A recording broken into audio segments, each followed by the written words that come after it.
Hey guys, I'm Anna, and today I'm going to show you how to fix SwannView mobile app not working. So first of all, you need to make sure you're running the latest version of the app. Open up App Store on your device, and then tap on this search icon in the bottom right corner. Then search for the SwannView mobile app, and if you see this update button right next to the app name, simply tap on it to make sure you're running the latest version of the app. But if you still encounter this issue, then you need to clear App Cache.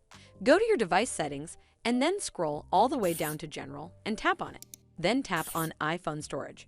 From here, search for the SwannView mobile app and then tap on it.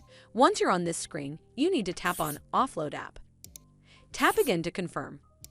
It'll take a bit for processing, and then a Reinstall button will show up. Simply tap on it to reinstall the app.